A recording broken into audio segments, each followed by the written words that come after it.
I talk quite frequently about a Buddhist concept called the middle way, mainly because I have to incorporate it so much in my own life. I mean, I have a tendency towards extremes and towards very black and white, all or nothing thinking. And it is so helpful to be able to look at things and examine whether or not there is a middle ground. And I think people tend to be quite extreme in the way that we think. We're very all or nothing, we're very black or white without even realizing it. And it just means that oftentimes we're blind to a solution that is more of a compromise as opposed to it having to be one thing or the other. And this is certainly applicable when it comes to setting about on goals or, taking on new endeavors. We tend to think of it either being 100% successful straight away, or else we're deemed a failure, as opposed to realizing that we're going to have setbacks, we're going to make mistakes, we're not going to be perfect, we may never be perfect, we may never get to the destination it is that we set out on, but that the whole thing is about the process. And I mean, there is no point in setting out on any destination if you're not actually going to enjoy the journey, if you're not going to enjoy what it takes to get there. And that's a mistake I see so many people make.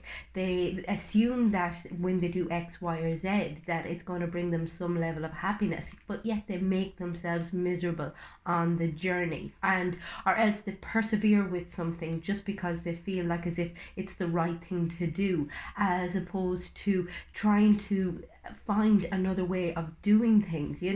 And it's applicable in so many areas. As I said, it's understanding that you don't always have to be right and the other person wrong, or vice versa. It can be your perspective, it can be their perspective, and it can be those two perspectives coming together to find a compromise. You don't have to be 100% accountable all of the time, but nor should you be lenient on yourself. It's about finding that sweet spot where you are accountable to a certain extent, but you're not hammering yourself. Likewise, when it comes to how you feel about yourself, you don't have to be self-love all of the time and I'm amazing, because nobody's like that realistically. We all have days where we doubt ourselves or we're not particularly fond of ourselves. But it's about finding acceptance in those days, and we do tend to oscillate between self love and self loathing, as opposed to finding that middle ground of acceptance.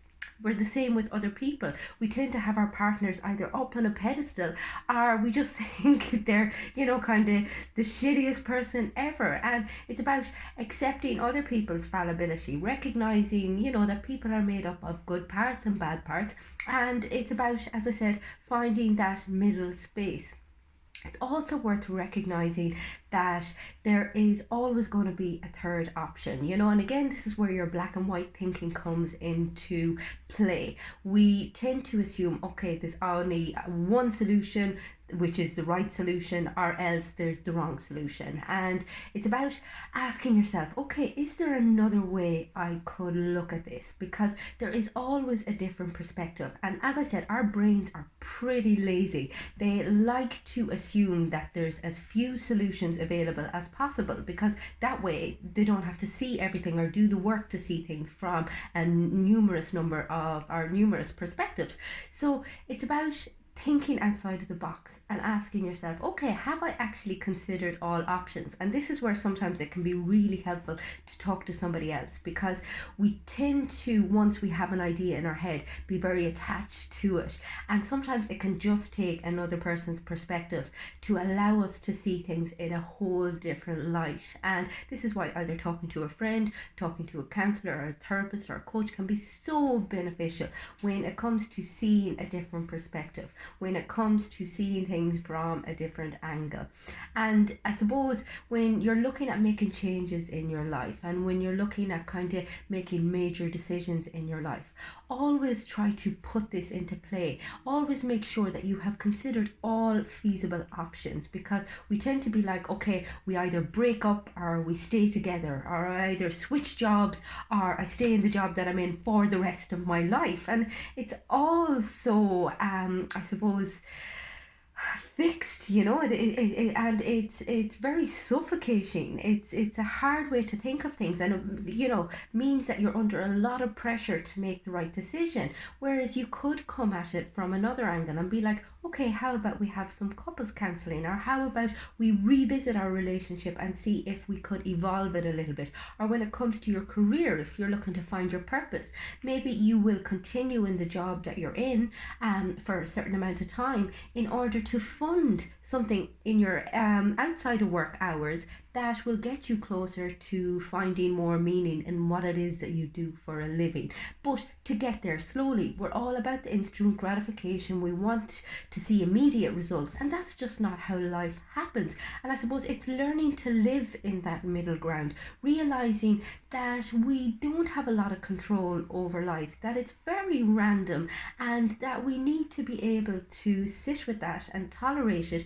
We need to be able to sit with our own, I suppose, kind of mediocre selves and find an acceptance for it and be able to work with it, as opposed to always fighting things, always feeling like everything has to be extreme. And when it comes to changes that you want to make in your life, always make sure that you include the question, and what then? Because oftentimes we feel like as if, okay, if I do change jobs or if I change my relationship, everything will be solved.